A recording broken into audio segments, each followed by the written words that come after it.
అలా ఆ సందర్భంలో నేను వాడిన 2 పదాలు తప్ప నేను గమనించానండి. నైటు 11:00 తర్వాత 12 తర్వాత మీరు చూసుకోండి 12:01 తర్వాత కొన్ని ట్వీట్లు వెళ్తా ఉన్నాయి. ఎవరికి ట్యాగ్ అయితా ఉన్నాయి? నాకు నిద్ర లేదు, పేర్లు కూడా గుర్తురాట్లా. స్త్రీల సమస్య మీద మాట్లాడుతూ ఉంటే మన రాహుల్ వైఫ్ చిన్మయి గారు ఆవిడకి వెళ్తా ఉన్నాయి. ఆవిడకి ట్యాగ్ చేస్తూ ఉన్నారు. ఇక్కడి నుంచే మొత్తం ట్యాగ్ చేస్తూ ఉన్నారు.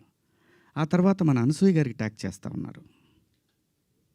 ఎందుకు చేస్తున్నారు నాకు అర్థం కాలేదు. సర్లే ఏదో పాపం ఆవిడ మాట్లాడుతూనే ఉంటుంది ప్రతిసారి కూడా, తప్పేం లేదు. నా తరఫు నుంచి 2 పదాలు దొరికినాయి కాబట్టి ఐ హ్యావ్ టు బేర్. ఏదైనా బేర్ చేయాల్సిందే. మనం దాన్ని ఓట్రిచ్చి కొట్టినా దానివల్ల ఏం ప్రయోజనం లేదు. ఎందుకంటే తప్పు నా వైపు ఉంది కాబట్టి నేను సర్దుకొని వెళ్ళాలి, తప్పదు. క్షమాపణలు చెప్పాను, ఇంకా చెప్తాను కూడా. ఆ 2 పదాలకి నేను ఎప్పుడు సెట్ అవుతానో నాకు తెలియదు. నా మైండ్ ఎప్పటికి సెట్ అవుతుందో తెలియదు. అటువంటి పరిస్థితిలో ఉన్నా. నేను నా భార్య అయితే అసలు నువ్వు ఇలాంటి స్టేటస్లో ఉంది. ఎందుకంటే ఎవరికైనా ఫ్యామిలీ ముఖ్యం.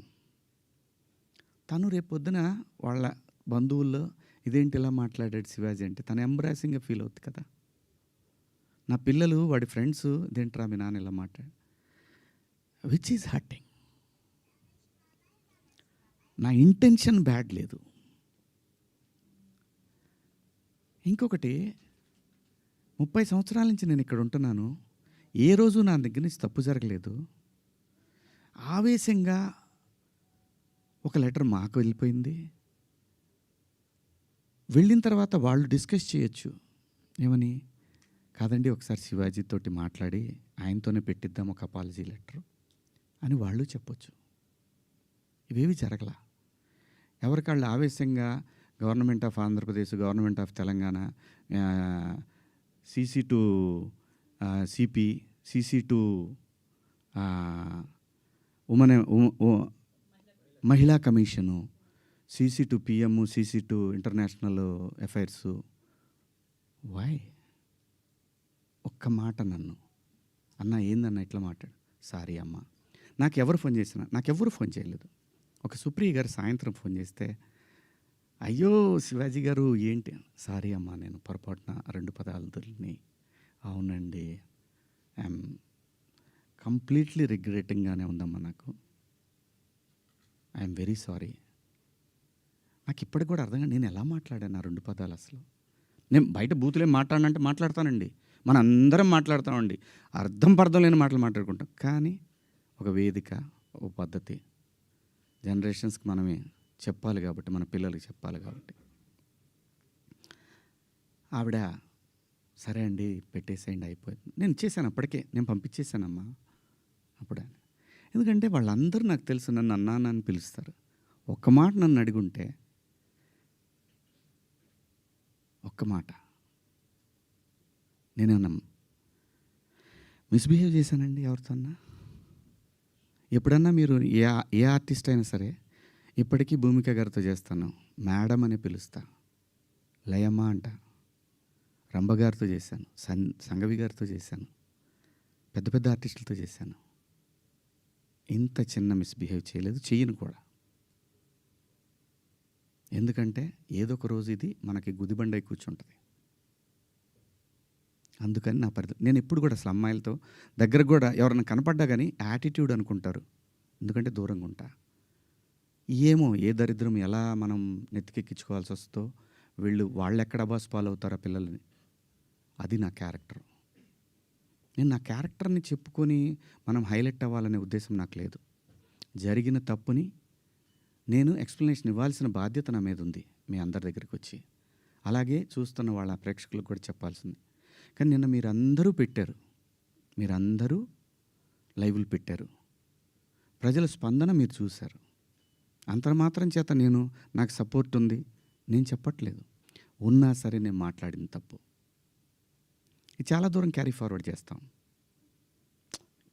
ఇంకో హీరోని అడుగుతారు, ఇలా అన్నాడు శివాజీ, క్షమాపణ చెప్పాడు కదయ్యా అని అంటారు. ఇది వెళుతూనే ఉంటుంది నిరంతరం కొన్నాళ్ళు, ఇంతకన్నా పెద్ద ఇష్యూ వచ్చే వరకు కదా. అలాగే ఒకవేళ ఆ లూలు మాల్లో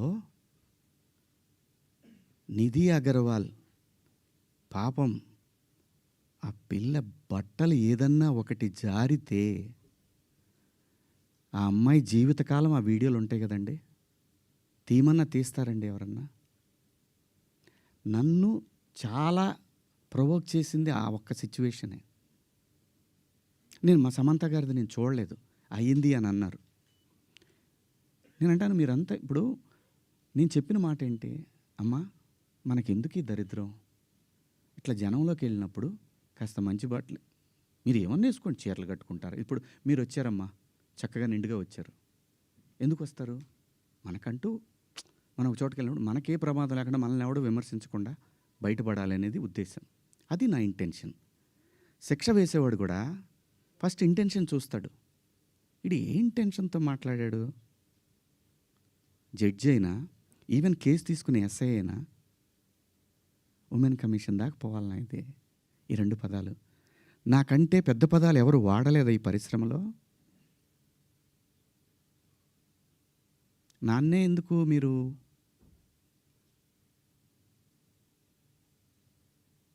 ఎందుకు నేనేం చేశాను? అమరావతి రైతులు ఆడవాళ్ళ మీద బూటు కాలేసి తొక్కినప్పుడు నేను మాట్లాడా, నేను నిలబడ్డా, ఎన్నో సందర్భాల్లో నిలబడ్డా. జంజీ కోసం ఫైట్ చేశాను నేను. రాబోయే తరాలైరా ఇవన్నీ, మీరు తినేస్తారంటరా అని అడిగాను నాయకుల్ని.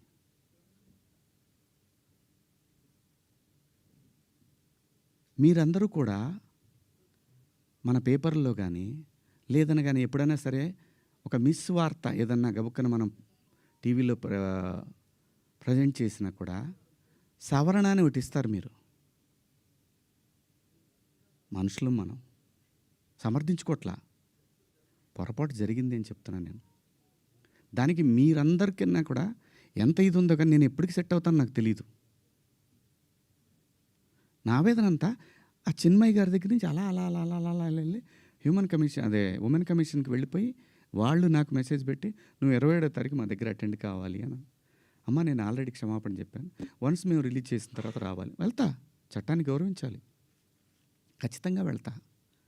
వెళ్ళి ఒక అపాలజీ లెటర్ ఇస్తా, నాకేం ప్రాబ్లం లేదు, నేనేం సిగ్గుపడను. నేను తప్పు చేసినప్పుడు క్షమాపణ చెప్పడంలో తప్పేముంది? ఏమీ తప్పులేదు. ఇష్టం వచ్చినట్టు మాట్లాడుకుంటున్నారు. ఒక బార్కి వెళ్తే డ్రెస్ కోడ్ ఉంటుందండి, ఒక పబ్కి వెళ్తే డ్రెస్ కోడ్ ఉంటుంది. షూ లేకుండా లోపలికి రానీడు. కొన్ని పబ్బుల్లో అయితే గర్ల్ ఫ్రెండ్ లేకుండా రానీడు. నేనేమన్నాను? మనిషి ఆదిమానవుడు కోతి నుంచి మనిషిగా రూపాంతరం చెందిన తర్వాత ఇంగితం ఎక్కడ స్టార్ట్ అయిందంటే ఈ శరీర భాగాలు కనపడటం కరెక్ట్ కాదే, ఏదోటి కట్టుకోవాలి అనే జ్ఞానం అమ్మకు వచ్చిందో నాన్నకు వచ్చిందో తెలీదు, వచ్చింది. అలా అలా బట్టలు తయారు చేసుకునే లెవెల్కి వచ్చి బట్టలు కప్పుకోవటం, బట్టలు వేసుకోవటం దాకా వచ్చింది.